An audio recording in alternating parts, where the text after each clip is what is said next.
Assalamualaikum warahmatullahi wabarakatuh. Halo semuanya, perkenalkan nama saya Muhammad Ibnu Akil dengan NIM 19240201. Pada kesempatan video kali ini saya akan menjelaskan sebuah artikel yang berjudul Budaya Anti Korupsi sebagai Pondasi Masa Depan Bangsa. Korupsi adalah masalah besar yang sering kita dengar sehari-hari, mulai dari berita nasional, media sosial, sampai cerita di lingkungan sekitar. Namun sering kali kita lupa bahwa korupsi tidak hanya dilakukan oleh pejabat, tapi bisa muncul dari kebiasaan kecil sehari-hari. Dalam video ini saya akan menjelaskan poin-poin apa itu anti korupsi. Yang pertama, apa sih itu korupsi? Kita perlu memahami apa sebenarnya korupsi itu.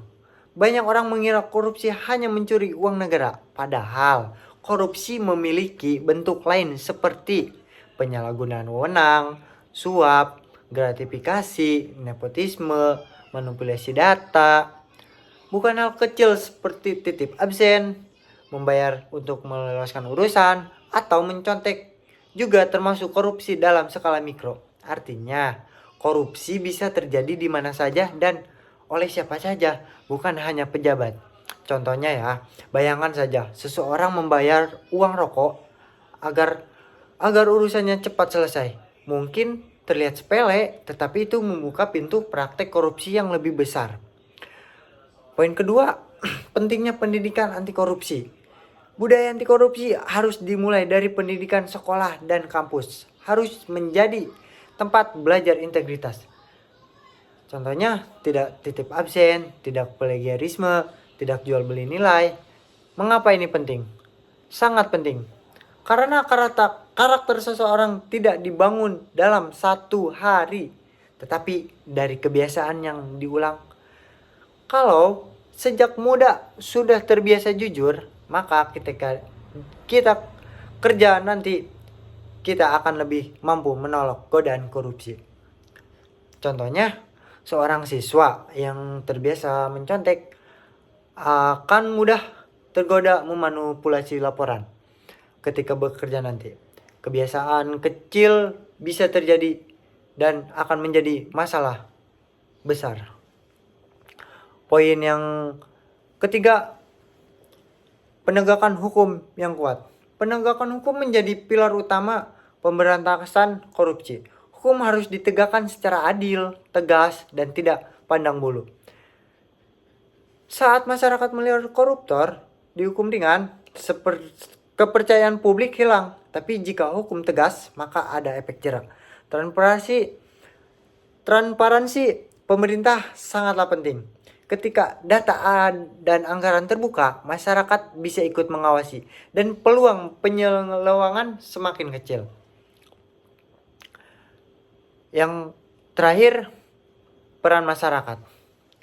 Masyarakat bukan penonton, tetapi pemain utama dalam perang melawan korupsi. Masyarakat bisa menolak suap, berani melapor, menjadi pengawas sosial, tidak melakukan korupsi kecil. Jika masyarakat diam, pelaku korupsi akan semakin berani.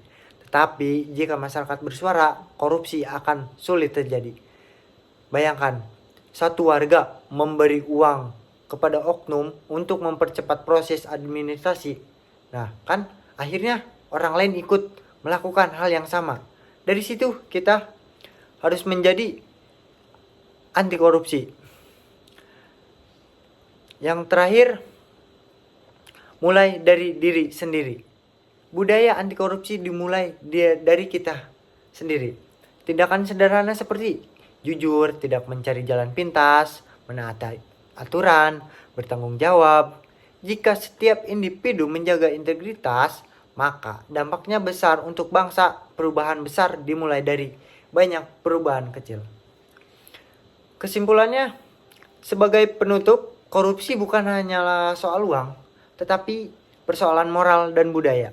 Untuk membangun masa depan Indonesia yang lebih maju, stabil, dan sejahtera, kita semua harus berperan dalam melawan korupsi. Mulai dari pendidikan, penegakan hukum, peran masyarakat, penggunaan teknologi, hingga komitmen pribadi. Indonesia bebas korupsi bukanlah mimpi, tetapi tujuan yang akan tercapai jika kita bersama bergerak. Terima kasih sudah menonton videonya. Semoga bisa bermanfaat. Wassalamualaikum warahmatullahi wabarakatuh.